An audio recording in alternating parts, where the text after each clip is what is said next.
गुना निवासी पूनम की मौत का मामला, मृतक महिला के परिजनों ने जीआरपी पर लगाया कार्रवाई न करने का आरोप। समाज सेविका पुष्पेंद्र कौर ने कार्रवाई न होने पर जीआरपी थाने के बाहर प्रदर्शन करने की दी चेतावनी। गुना गांव निवासी पूनम की मौत के मामले में मंगलवार को मृतक महिला के परिजनों ने मामले को लेकर जीआरपी पर कार्रवाई न करने के गंभीर आरोप लगाए हैं। समाज सेविका पुष्पेंद्र कौर ने भी प्रेस वार्ता करके जीआरपी के खिलाफ विरोध प्रदर्शन करने की चेतावनी दी है। मृतक पूनम के भाई सुभाष ने बताया कि उनकी बहन की शादी गुना गांव में ही की गई थी। 27 अक्टूबर को उसकी बहन का शव जटवाड़ा के पास रेलवे ट्रैक पर मिला था, जबकि इससे पहले उसके ससुराल वाले उसे लगातार परेशान कर रहे थे। सुभाष ने बताया कि घटना वाले दिन सुबह 5:30 बजे बताया गया कि उसकी बहन घर से कहीं चली गई है, लेकिन जब वो अपने बहन के ससुराल में पहुंचा तो ससुराल वाले घर पर ही थे। सुभाष ने अपनी बहन के पति पर अन्य औरत से अवैध संबंध रखने का आरोप लगाते हुए कहा कि उसकी बहन की प्रॉपर्टी को भी हड़पना चाहता था। सुभाष ने आरोप लगाया कि उसकी बहन की हत्या करके शव को जटवाड़ा रेलवे ट्रैक पर डाल गया, परंतु जीआरपी पुलिस आरोपियों के खिलाफ कोई कार्रवाई नहीं कर रही। उन्होंने बताया कि हम जीआरपी एसपी से भी न्याय की गुहार लगा चुके हैं, लेकिन अब तक उन्हें न्याय नहीं मिला है। वहीं समाज सेवी पुष्पेंद्र कौर ने सवाल खड़ा करते हुए कहा कि एक महिला रात को पैदल घर से निकलती है और कई किलोमीटर दूर सोनीपत पहुंचकर आत्महत्या करती है। इस पूरी घटना पर सवाल खड़े होते हैं, क्योंकि सोनीपत पहुंचने से पहले उसके रास्ते में बड़ी नहर भी आती है। सोनीपत गुहाना जींद रेल मार्ग भी आता है। गुना से जटवाड़ा तक पैदल पहुंचने में कई घंटे लग जाते हैं। रास्ते में उसके भाई का भी घर पड़ता है। ऐसे में वो जटवाड़ा पहुंचकर क्यों आत्महत्या करेगी? उन्होंने पुलिस की कार्रवाई पर सवाल खड़े करते हुए कहा, अब तक मृतक महिला के पति को गिरफ्तार करके पूछताछ नहीं की गई। यहाँ तक कि पुलिस ने पूनम के फोन की लोकेशन और कॉल डिटेल निकालने की भी कोशिश नहीं की। उन्होंने कहा कि अगर जीआरपी पुलिस ठीक ढंग से मामले की जांच करे तो पूनम को न्याय मिल सकता है। समाज सेविका पुष्पेंद्र कौर ने कहा, अगर पुलिस ने 9 वर्ष तक ठीक ढंग से मामले की जांच करके आरोपियों के खिलाफ कार्रवाई नहीं की तो जीआरपी थाने के बाहर विरोध प्रदर्शन किया जाएगा। इस दौरान मृतक पूनम की मां भी मौजूद थी। उन्होंने भी बेटी को न्याय दिलाने की गुहार लगाई। इसको वो गुना फरमाना में इसकी शादी हुई थी। उसके 25 शादी के 25 साल उसके थे, बच्चे भी यंग हैं। उसके बावजूद जो उनकी मदर थी, उन्होंने उनको 2 प्लाट और फादर गुजरने के बाद प्रॉपर्टी अपने आप मतलब हिस्सों बढ़ जाती है परिवार के।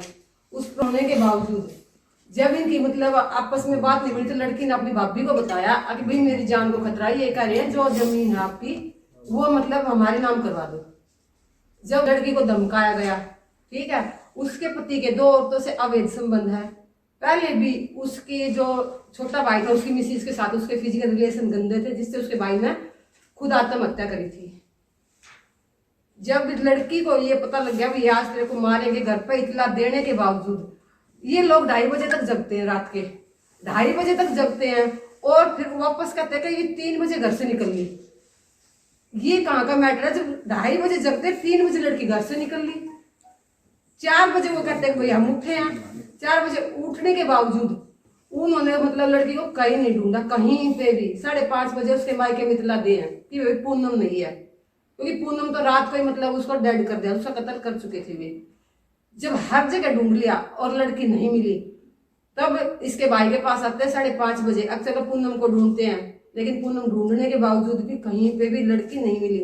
आखिर में उसका जेठ का लड़का कहता कि जितने भी सरकारी कैमरे थे मैंने उनकी डिटेल निकलवा ली और पूनम नहीं मिली।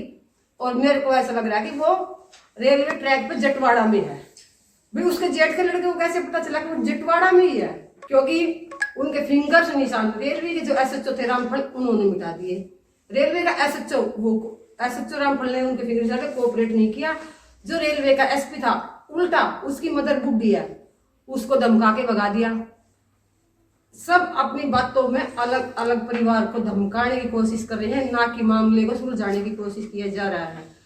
ये आईजी से ये मिली है, डीजी से ये मिली है, मुख्यमंत्री से ये मिली, लेकिन इनको न्याय कहीं पे भी नहीं मिला। अगर रेलवे में इसकी ठीक से जांच नहीं की तो रेलवे का एसएचओ का पुतला फूका जाएगा नए साल में। जिस दिन लड़की का घरवाला रणवीर गिरफ्तार हो जाएगा उसी दिन केस की परतें खुलती चली जाएंगी। आज तक उन्होंने गिरफ्तार करने की कोशिश तक नहीं कर ली, पूछताछ नहीं करी। गिरफ्तार की बहुत दूर की बात है।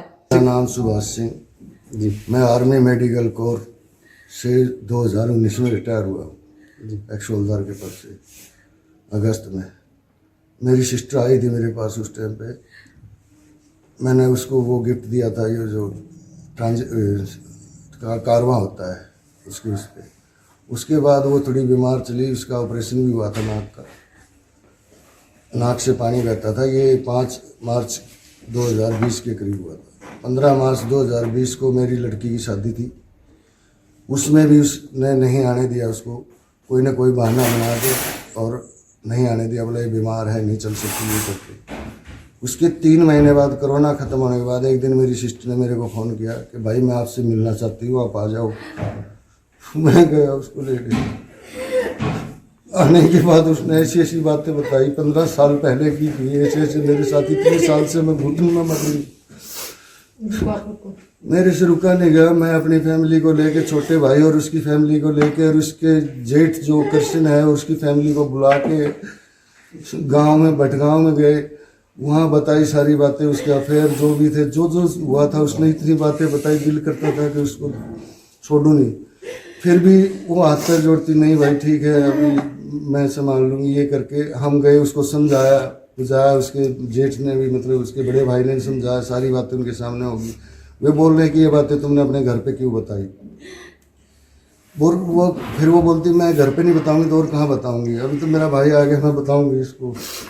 सारी बातें पता चलने के बाद मैंने समझा बुझा के, मैं आप भी बड़े लड़के हो गए, शादी के लायक, इनकी शादी कर ले, चुपचाप ये सारी चीज़ें छोड़ के तुम आराम से जीवन व्यतीत करो, हम तुम्हारे साथ हैं, कुछ और चाहिए तो वो भी देंगे। ज़मीन का जो हिस्सा मेरी सिस्टर के नाम गया था, सिस्टर बोलती है भैया मैं अब दोनों भाइयों को उतरवाऊंगी, मम्मी भी दोनों भाइयों को उतरवाएगी। इस बात से वो नाराज़ था कि नहीं मैं इसकी ज़मीन बेच के आऊँगा, ये है वो। लेकिन वो खुद बोलती थी कि नहीं भाई कुछ जल्दी करके करवा लो तुम ये। माँ क्या जल्दी, जब आप कह रही हो। वो पागल नहीं थी, बीमार नहीं थी, अभी बिल्कुल स्वस्थ हो चुकी थी। 3 बजे के करीब मेरे लड़के ने पहले मेरे को फ़ोन किया, पापा उसकी गुमशुदा की, और मैं एक बार बाद में आता स्टेशन जाके आता हूँ। वहाँ जाते ही मैंने देखा, उसकी फ़ोटो देखते ही उसकी गर्दन अलग थी और लेटी हुई थी, वो उन्हीं के फ़ोटो थे। मेरा वो कहा है, बोला SHO ने बताया कि आपकी शक्ल मिलती है, आपकी बहन है। मगर मेरी बहन है। बोला वो 9:30 बजे 9:20 पे मालगाड़ी आई थी, उसके नीचे कटी है। 9-9:30 बजे हमें इतला मिली है, 10 बजे हम स्पॉट पे पहुंचे हैं और 10:30 बजे तक हमने डेड बॉडी उठवा के सिविल हॉस्पिटल भेज दी है। अभी बॉडी कहाँ, बोला सिविल हॉस्पिटल है। ठीक है, इतना सुनने के बाद मगर वहाँ पर क्या क्या मिला है, बोला हमें वहाँ मिला है उसके कान के बाड़े पर्स में रखे हुए हैं, 2 चूड़ियाँ रखी हुई हैं और साइड में चप्पल निकाल के पर्स रखा है, 1 साल रखा है।